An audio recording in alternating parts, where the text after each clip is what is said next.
Monocle on Design on Monocle Radio is brought to you in association with Sixpenny.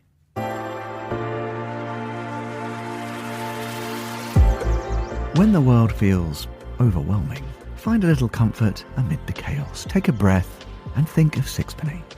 Sixpenny's reimagining luxury at home, producing extraordinarily comfortable, endlessly customizable, and entirely handmade furniture.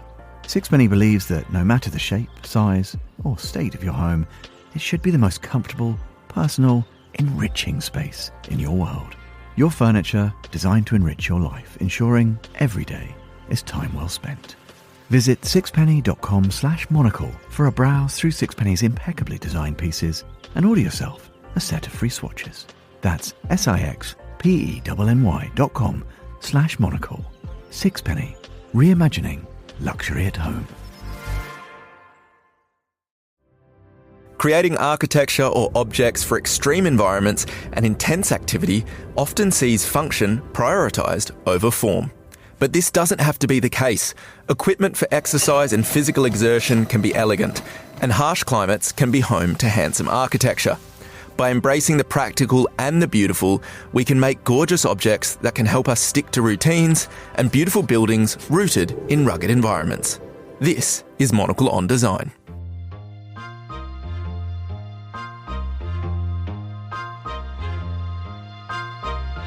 I think it matters a lot to be inspired to move and to see things that you want to touch, you want to interact with, you want to pick up. And that's really where beauty comes into it. If you think back on your own life, those are the most impactful moments in your life. Those are the moments you're looking for, or is when you slow down, is when you're peaceful and you're in an open state. This is Monocle on Design, a show where we discuss everything from architecture and craft to furniture and graphic design. I'm Nick Manise.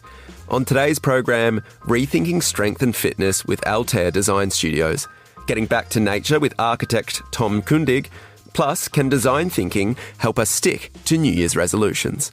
All that coming up on Monocle on Design.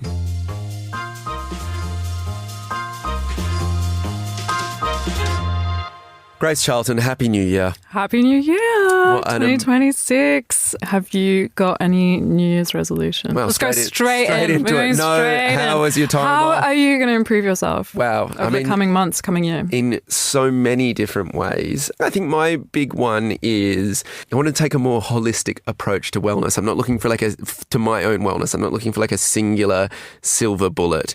But I think it's I need to, if we're being perfectly honest, I probably need to drink less, rein in the caffeine.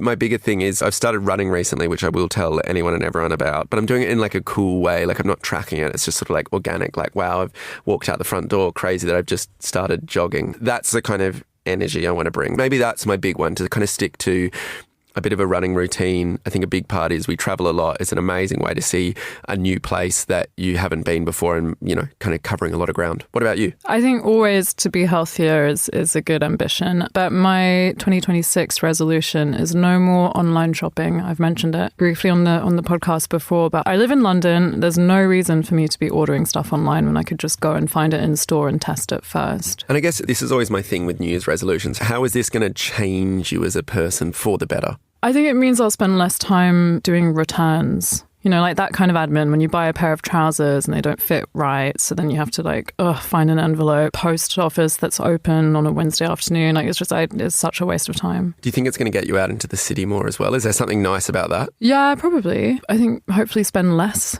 in a way. Yeah, because if you have to make the commitment to be there in person, it's probably going to rein things in. But I think there's something nice about that, and that is also part of the running thing. I live in an amazing city. I go to all these amazing places, and I want to kind of make sure I'm soaking up as much as possible. I think a big thing that kind of flipped this for me was when I was in New York at the end of last year. I kind of had been walking around the blocks near my hotel a few times and going and grabbing a coffee to kind of kick off the day, but then I was back to the hotel. And as I was in a taxi heading to the airport, I kind of spotted a few cool things that were only 4 or 5 blocks away. And it's if I had been for a jog and seen these in the morning, I might have actually gone and explored them during the day. So I think that's a big thing for me always. I want to, if we're talking New Year's resolutions, there's the wellness side of things, but I think there's also a constant effort to kind of engage more deeply with life. So it's finding different ways of doing that. And that's what I'm kind of hoping running will do for me. But it's also a very natural segue into this first discussion that we're going to have, which is about Altere Design Studios. I mean, before we kind of get into it, you're a yoga girly, a Pilates girly. What does gym design and I guess design for exercise mean to you? What are you looking for in a space, in equipment? I do work out, and I've noticed that the gym aesthetic has remained a little bit frozen in 2015. I'm talking like Equinox, BXR, all those big fitness chains. I mean, you go to BXR, you go to boxing classes with Ramon. I kind of like that it's stuck in 2015. You know what I mean? Like where it's like there is something about that particular aesthetic. That's what I'm going for. But I will say I'm going for a very, very particular aesthetic. You know, like dark lighting, lots of mirrors. You love a mirror. A nice. You love a mirror. I do love a mirror. Yeah. A nice. No, because we've been to Reformer Pilates classes, and I don't particularly like looking at myself in the mirror when I'm working out. But I once glanced over, and I've never seen someone like sort of like smizing so intensely. I'm a little bit like my 3-year-old niece who loves looking at photos of herself. I love looking at any depiction of myself, whether a mirror or an image. So I think that's a big thing. But I think I'm deliberately seeking out this space. I want like moody lighting. I want a Latin boxing instructor shouting at me. Like this is the kind of like designed experience I'm looking for. But equally, I think for some people this can be really off-putting. And I think there's some really nice potential alternatives out there. No? Yeah, I used to go to this unreal yoga studio in Notting Hill called Love Supreme Projects, and it was in a church, and it was just filled with light and really simple, and then the changing rooms were like these blue curtain bubbles. I loved it so much in there. Since moving away from Notting Hill, I've really not been able to find something similar or, you know, on that level.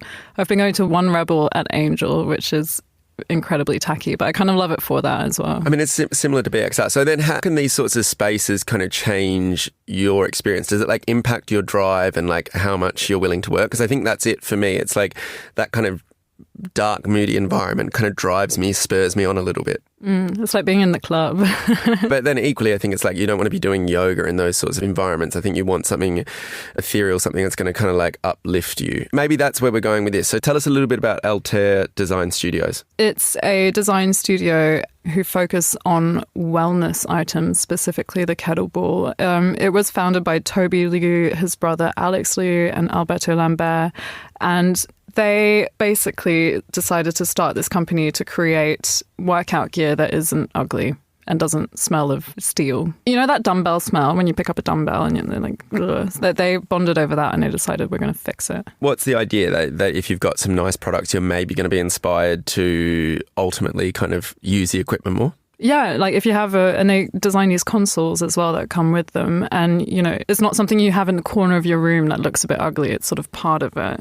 And they've been quite clever in terms of marketing and putting these kettlebells in hotels and different like cool workout gyms that aren't stuck in 2015. It's also speaking to that kind of thing where you're talking about something that's really functional that is also coming across like a considered design object. Is it like the equivalent of a piano? Like my family home has a piano front and center in the living room. We can all kind of loosely play it, but I couldn't tell you the last time somebody's gone on and like had a bash on it. But I think it's partly the fact that it just kind of like looks beautiful. Are they trying to do a similar thing here with gym gear?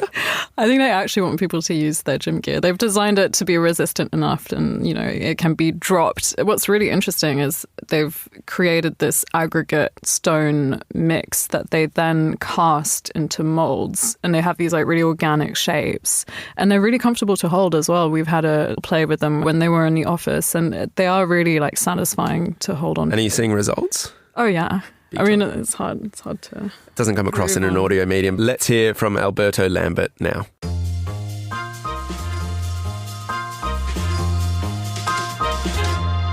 So we come at this from the angle of what we call thoughtful design, and that consists of functionality, and functionality is first, the aesthetics and the beauty, which we'll obviously talk about now, and then sustainability. So from the aesthetics and beauty, like, I think it matters a lot to be inspired to move and to see things that you want to touch, you want to interact with, you want to pick up. And that's really where beauty comes into it. There's also a piece of like space and situating forms within a space, creating some sort of spatial coherence so that you feel like you've arrived. It's a little bit like, or at least the way that I think about this is a little bit like putting your workout clothes out, you know, the night before. It's like you need to create the environment in which you're going to show up. Yeah. And I think that's really what we're trying to do. I see what you mean. At the moment, I just have like a yoga mat in the corner somewhere, exactly. And like a few blocks. But it would be nice to have like a proper console, which you guys built. I mean, maybe like describe the look and feel of the product because it's very unique. Goodness, the actual feel of these so edibles. The reason we're called Altere is almost 2,000 years ago, an ancient Greek physician, Galen, popularized the use of Greek jumping weights. They were used in the Olympics, and they're jumping weights, and they were made of stone. They were chiseled out of stone. And he popularized their use. He was, by the way, the chief surgeon for the gladiators in Pergamon, modern-day Turkey. And he popularized their use for strength training. And more than that, like it was functional strength training basically to ensure that those gladiators had the mobility and strength that they needed to, obviously to survive and fight, but also just to perform, like perform over a long period of time and have longevity.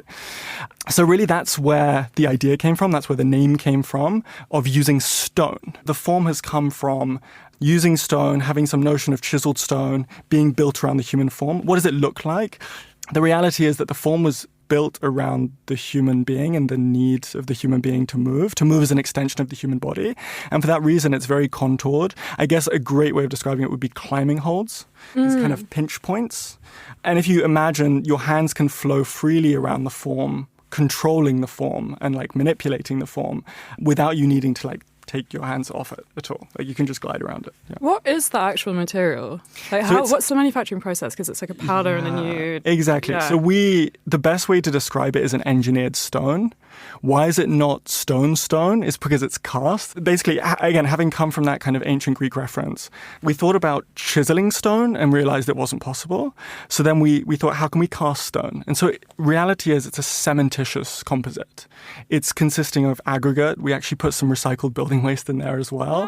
When we look to localize production, we use like a local material or a local stone and bind it all together into this cast form. Like effectively, there is a powdered mixture. It is an add water. We obviously have molds that we've spent a lot of time fabricating and ensuring that there's a high level of consistency in the process and that the process is very simple.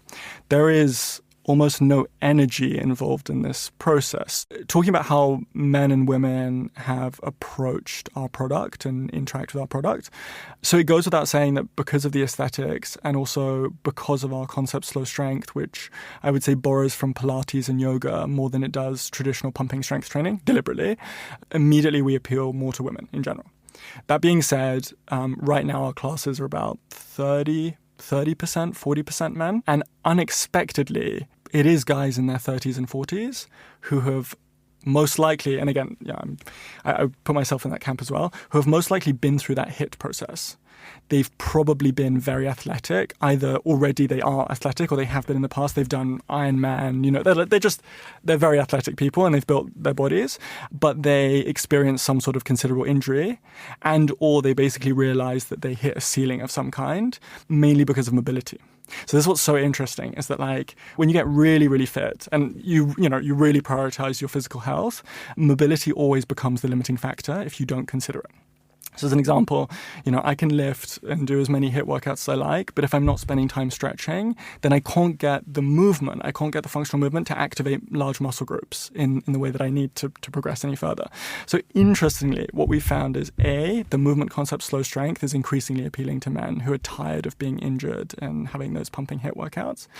And obviously the product, I would say that the product is beautiful, like it's beautiful objectively. So they have exactly the same visceral reaction when you show a guy a kettlebell and he goes, okay, but that's really cool. Yeah, it's clever. It's got very universal appeal, I'd say. For sure. We came at the kettlebell problem, let's call it, to kind of reimagine and elevate the form. It wasn't that it was necessarily broken, but it was pinching, blistering, bruising, smelly hands, all of those things that we had experienced ourselves. And when we looked from the bottom tier to the top tier, and this is everything from your 30-pound kettlebell to your 500, 600, 1,000-pound kettlebell, and they all exist, we realized that pretty much all of them were still being manufactured and produced and designed for the sake of manufacturing simplicity and not for the sake of promoting human movement and being user-centric. And so we came at this from a user-centric perspective. And what that means is, with fitness, you need to think about the form moving as an extension of the human body. And so that means control, number one, and flow, number two. And from the perspective of control, that means grip. So you need to be able to connect to the surface and firmly have control of that surface. And that comes with stone. So like immediately your hand connects and it's almost like a frog sticking to something. It's like you connect with the stone. And then the second is control. And for control, what that means is, for example, we've shortened the handle to reduce the lever effect so it doesn't smack the back of your wrist when you snatch it over, for example. And, faceted the edges so that you have stable points when you push up from it. And basically created a predictable and large center of mass so that, again, when you move it, you know where it's going to go. That's kind of good design for wellness.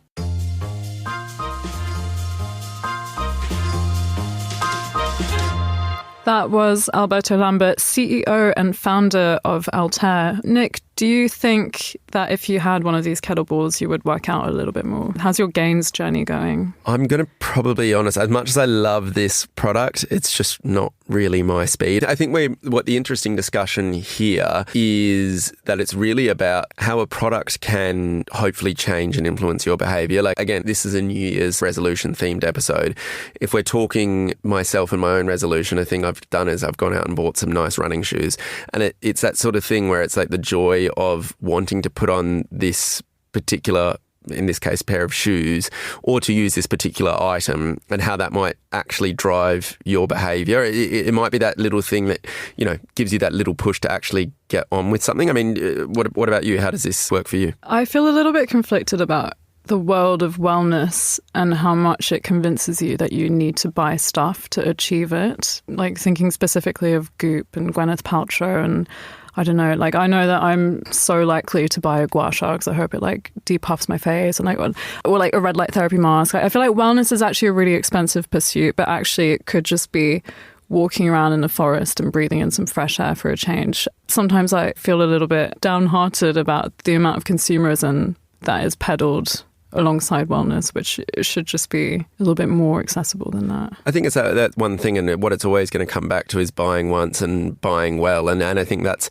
Well, I don't even know if it's that, because why I love yoga is just the fact that you could do it on a bare floor if you needed to. Or that's why running is such a great sport, but you kind of do need expensive running shoes. But if you're going to pick some workout gear, is this Altere Design Studios? Is this why you've got them in? Is the hope that you're going to get some free weight out of this? There's always hope. Yeah, definitely. I actually don't own a pair of dumbbells myself at home, and I've been meaning to buy a pair for ages. It's hard to find beautiful weights that will look good in a aesthetic household such as mine. What I do love about them, and when Alberto came in, he talked about how he did find inspiration in the ancient Greeks using marble and stone to actually work out. They were the first weights, and I think that's wonderful. But another designer who looks to the natural world for inspiration is the architect Tom Kundig. He's part of Olsen Kundig, an amazing Seattle-based architecture practice.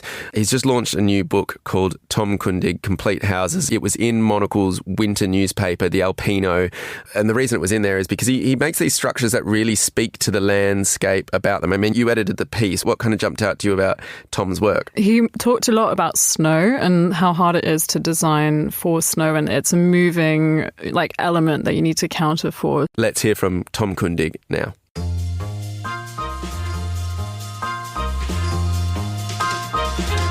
I actually, as most people know, I didn't want to be an architect because my dad was an architect, but I was really super interested in looking at some of the extraction industry, horrible industries in a way where I grew up, but I was interested in how those big machines worked and how the materials, really were physically actual materials. And then that ultimately led to just getting more into mountain climbing, mountain skiing. So there was always sort of this physical aspect to my agenda. I had a DNA that I'm super interested in that part of our world. Do you think in a weird way it helps, to make architecture a bit more understandable because it's exposing literally the mechanics of it? I completely agree. The best part for me is when people all of a sudden realize that if we're doing something that's moving something large, mechanically with what we call gizmos or devices, at some point it's almost like they become either instinctively, intuitively part of that machine. So all of a sudden that big device that moves this big, heavy thing, you understand you're part of it because it wouldn't work if you were not part of it. So the geometry of your hand, the geometry of your arm, and how you stand, it's all part of the machine. I think it's just a way to sort of reintroduce us to the natural physical world, which I think in many cases we've sort of left that understanding a bit. I'm curious about how you approach your work, knowing we are in the age of extreme weather, knowing that, resiliency in architecture has never been as relevant as it is today. Correct. And it is changing. We are much more sensitive to the understanding and the resiliency of materials that we use. Now, our ancestors actually were pretty interested in the resilience of the materials that they built their structures out of. I think it's a little bit of a large circle. We're coming back to trying to be more sensitive to our climate, our landscape, our place, and designing a place for that landscape. And that's what's important, is that you have to understand the climate, of course, the culture and the climate, the client, and all those other vectors that affect a structure of some kind. But in particular, you have to understand the physics of the place, the materials, and the climate. I do want to ask you about this idea of beauty and longevity in architecture. In your opinion and in your experience, what makes a building, pass the test of time? Well, that actually is really important. I'm just going to back into this answer. I actually am on a lot of design juries, and I always make a point that if you ask me when designs should be allowed to be submitted, they should be at least 10 years old. And not very many architects are particularly excited about that idea. As soon as the building is out of the box, they want to publish it. They want to get, media exposure. They want to win awards, I guess. But I really think at the end of the day, we're doing structures that are around for 100, 200 years and plus. And if we're doing our job as architects, those buildings are actually getting better with time. So there are a number of buildings that come out very quickly. It's almost like pop songs. They got hooks. They got, you're very interested in them initially. And then the more you listen to them, the more they just sort of drift off. Like music that stands the test of time, or theater that stands the test of time, movies or literature. There are nuances that are almost like bottomless experiences. And those come up because the person that was behind it cared about it. The delivery was careful. It was nuanced. You don't get it the first time you see it, but the more you read it, the more you hear it, the more you experience it, the more you understand what it's all about. And that's what I mean by a building getting better with time, and that is timeless to me. And just finally, we live in this world where everything is fast moving, technology is super fast evolving and changing everything, and everyone loves glossy finishes. But what is the value then of slowness, taking a step back, restraint in design and architecture today? Oh, boy. That's such an interesting question, because now with AI that we're all dealing with, it's an interesting delivery system because it goes so fast. It goes out there and it samples, and AI samples music, samples literature, samples architecture, and it's all so very fast. And so I'm not sure how thoughtful it really is. It's certainly from a data collection perspective, it is thoughtful, I guess, but not from an experience perspective that I think we've all recognized this, and I include myself. I enjoy the fast pace. I enjoy, a lot of things happening because I'm interested in activity. I'm interested in adventure. But there are those moments when you are super critical to slow down, to understand where you are and what you're doing, and just actually be peaceful to the place you are. Those are probably the most, if you think back on your own life, I think those are the most impactful moments in your life. So those are the moments you're looking for, is when you slow down, is when you're peaceful and you're in an open state, I guess maybe is a way to describe it, to the reality of everything around you rather than being in this sort of hard-charging, sort of veneer state. I don't know if that makes sense, but I think it's super critical. And honestly, the buildings that we design, they're supposed to be places of refuge. They're supposed to be places of peace at the end of the day. They're supposed to be places that are very intimate, almost sacred spaces in a sense. Food, water, shelter, it's the basis of how we live. It's what we're all about as a human race. So I think it's super important to consider and to embrace slowing down.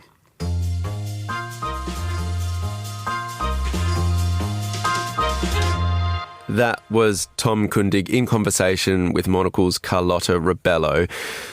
I like that they talked a little bit there about the nuances of hand-built work. To you, Grace, is that better than machine perfection? Having a little bit of like roughness, rawness, imperfection in something? Of course, always. I mean, I appreciate that we live in the 21st century and machines have been incredibly helpful in terms of building buildings and, all of that. But it is nicer to have a bit of like hand-built work in there as well. I think as well there's something to the story. I talk about this all the time, but the story of a work of design. And I think it's really nice if you can say, hey, this carpenter did this person did that.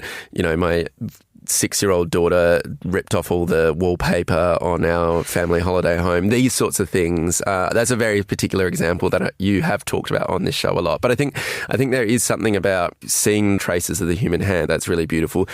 The other thing I really like that you talked about, I think is worth discussing, is the idea that you can't really judge architecture until buildings have had time to bed in. Like so often, I look at this in a lot of design coverage elsewhere. It's like a house gets finished, people photograph it, we celebrate it, and then we move on, when in reality it's only been a structure for about 6 months, and you can't really tell the quality of something until it's had a few seasons. How do the materials stand up? Did the architect get the lighting correct? I think this is quite a fascinating discussion. I mean, how do you feel on this? Is there some value in things being allowed to age? Of course. Actually, one of my favourite pieces I did last year was to report Jacques Mussafer's home in Paris. And he's been in that building for about 10 years. And he was really honest. He said, this is the second iteration of our kitchen, because the first one was just like this massive circular kitchen with seats that surrounded it above, and he was like, it looked amazing, but it was so dysfunctional, like it just didn't work at all. So then they've put in a second kitchen. So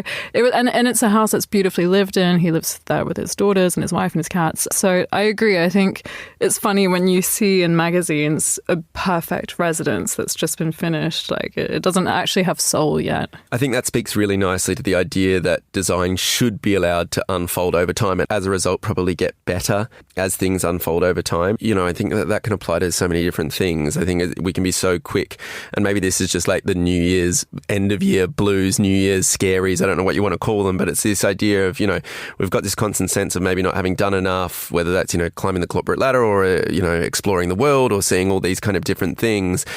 But the reality is, if you're patient and kind, whether that's like a person or a work of architecture, and really allow it to bed in, it's probably going to blossom. And I think that is just kind of a wonderful message that comes across in Tom's work. Whether he intended for that to be the case or not, I don't know. But that's how I'm kind of reading the way that he's talking about it. Yeah, and I think you could say the same about architecture in general, but also music and movies. I like it when an album can sort of develop meaning to you over time, and like when you return to listen to it, it's a different perspective. Nick, which piece of art do you think has grown on you or has like evolved and become aged like a fine wine over time? We were all talking recently about the film When Harry Met Sally, and the reason it's just on my mind is this is a New Year's thing. I went back and rewatched this for the first time in a long time the other night, off the back of you having watched it and Hassan, our producer, also having watched it. And it's funny, like the little things that really jumped out to me in the movie, if we're talking about it as a work of art, is the moments where Harry, the lead character, and one of his mates are having a discussion at a football game. Like a group wave was taking place around the stadium. As the wave goes around, they kind of keep like standing up and then sitting back down, but continuing this really depressing conversation. But I realised that I haven't really noticed something filmed like that in anything else I've watched recently. And I think it's those sorts of nuances, again, whether that's architecture, music, movies, that make you kind of be like, oh, this was a special film or this is a special house. Yeah, I love that film so much. I think I've seen it maybe 7 or 8 times, to be honest. I mean, I think just the final point to kind of pull out from this chat is this idea that, you know, if you think back on your life, the most impactful moments are where you slow down. Tom's talking about designing places that offer moments of refuge and peace. Does this sort of building appeal to you? Yeah, of course. I mean, this is one of those ones where I ask you this question feeling like I know the answer, and it would have been crazy if you're like, no, I want absolute chaos. I mean, but what are you looking to cultivate? Like, why is this sort of important? I'm looking to cultivate peace of mind, always. I want to spend time in a place where I can disconnect from how hectic my life is. And it's true, because when you slow down, you take notice. Because often we're just sort of on the move, running from one thing to the next. But if you actually properly stop somewhere and cultivate a bit of peace of mind and meditate on what's going on, you carry that with you when you then leave that environment. Nick, what's your happy place? Actually, is it Miami Beach? It might be Miami Beach. This has also kind of made me think my happy place is my family has a beach house down the coast from Perth in Western Australia, and it sits on a hill. And you kind of, as you drive up the hill to the house, I mean, it's just kind of a short little drive, but you kind of wind up this street and then up our steep driveway, and it kind of functions as a threshold, this like shift in the way that you're actually sitting. You kind of tilt back. You know when you're a kid and you're in the back seat of the car and you can feel when you've pulled into a place and you kind of wake up. Like I remember driving down there on Friday nights and I'd feel the change in the way that the car was moving and I'd know that we were arriving. And I think maybe that's it more than anything for me. Finding these moments of refuge and peace depends so much on a threshold, whether that's, going to the family beach house and the threshold becomes that driveway where you feel a physical shift that then translates to your entry into the house. Or even in my own flat in London, it's like we have 2 doors back to back to kind of enter. They call it a safety door. I kind of open the first door and you have a moment where you turn around, close it behind you, hang your bag up on the hook, lock the door. But it's that second door, that second kind of entry that again is this crossing of a threshold all of a sudden into your safe place that I think is perhaps most powerful. And I think it's those moments that offer a tiny little bit of friction that actually make you slow down, that then lead to an immediate sense of refuge, at least for me. I think that's a kind of beautiful way to wrap up this first show of 2026. That is all for today's show. For more design stories, pick up a copy of Monocle magazine. Today's episode was produced and edited by Hassan Anderson and Elliot Greenfield. I'm Nick Manise. I'm Grace Charlton. Thank you for listening.